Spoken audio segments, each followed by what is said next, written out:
Okay, welcome back to lesson 1.1. This is part 2, where we're going to be dealing with one-step equations using multiplication and division. So we have the multiplication property of equality. So what we do is we multiply each side of the equation by the same number, and that produces an equivalent equation. And that's just like the adding and subtracting, except for now we're using two different operations. Division property, so we divide each side of an equation by the same number, and that produces an equivalent equation. So again, our goal is to isolate the variable. That's how we know what side we're working on. We want to get it alone. So it says x equals or y equals. When solving an equation, whatever you do to one side, you do to the other. So we're always working on both sides of the equation. And it is separated, the terms or the sentences, whatever you want to call it, is separated by the equal sign. Multiplication and division are the two operations that go together. They're inverses and they undo each other. So if we see multiplication, we use division to undo it, and if we see division, we use multiplication. So let's look at the first examples. So we have, the most important part is, can you read this problem? This says -6 times x. That's how we read this. -6 times x. Whenever we have a number and a variable smushed together, that means times. And then equals 54. So remember, how do we get rid of times? Because these are going to be ones that we're undoing multiplication or division. So we're going to leave the -6 as it is, but instead of multiplying, we're going to divide by -6. When you divide those in your calculator, they end up canceling out and becoming just 1. So we end up with just x, because 1 times x is just 1x, but we just write the x. Whatever we do to one side, the division symbol, and then you'll see I start using the fraction bar instead because that means divide, but we divide by -6. So when we end up dividing there by -6, we end up with -9, because a positive divided by a negative is a negative. So there's our final answer. We want to make sure to do our check.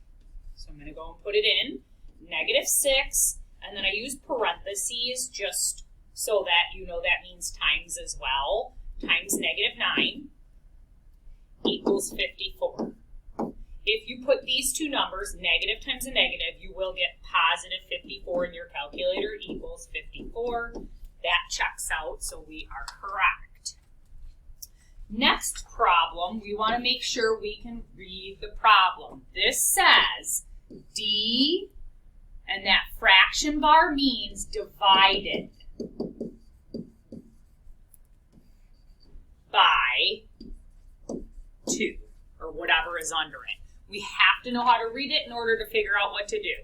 So instead of dividing by 2, we're going to times, and I use a little dot for times. You can use a star. We're going to times both sides by 2, and those cancel out. Times 2, and so I get D left over here equals, and then when you multiply those two in your calculator, you get a -17.2. And it's okay to have messy numbers and decimals and positives and negatives. So that would be my final answer. I multiplied -8.6 times this 2, and that's what I got. So again, let's try my check and make sure. Let's go back to my original equation. My D, -17.2, divided by 2. That's how I read it. So that's when I put it in my calculator, I know what I'm doing. Equals, and then on the other side was -8.6. So in your calculator, when you divide these two out, you should get -8.6 equals, and then we just drop that -8.6. So they actually do equal each other. So that is a check. So at this point, you're going to pause your video and you're going to try the next page on your own. And then you'll unpause it when you're done. And you're going to check your answers against mine. Okay, now here are your answers. Let's check to see if they match. So the first one, A, you should have got n equals 2 2/3, or it could have said 2.6 repeating. It's just hard to plug back numbers in your checkpoint if you don't keep it as a fraction. But there's your final answer, either one. And then if I look at my checkpoint, I would have plugged it back in and I would have gotten -2 equals -2. Okay, so for the next one, this looks a little weird because it's like two variables next to each other, but it's multiplication. It says pi times x. So pi is the number. We know pi is like 3.14 and it goes on forever. So instead of timesing by pi, we divided by pi on both sides. It cancels on the side of the variable and you're left with just the x. And then if you take the 1 pi or just the pi, 3 divided by 1, the pi's cancel out and you get x equals 3.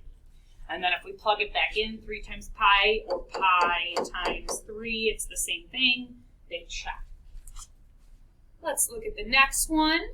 It's a division problem, so we have to undo it. X divided by 1.4, we're going to multiply both sides by 1.4.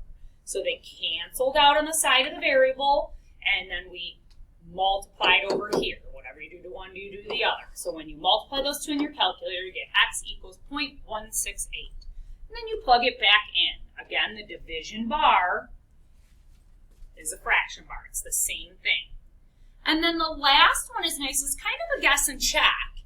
You can use A, B, C. You just plug them in to see which one makes it true. So I'm going to show you guess one. You started with using A, and we got lucky because it was A. And I plugged in for my K, the -15 plus 4 divided by 0.2. I plugged it all in my calculator, and I actually got 5. So 5 equals 5. If that's true, that means that's the answer. You would then check with the other ones. If this wasn't true, you would keep going until you found the correct match. So at this point, your assignment is on the next page.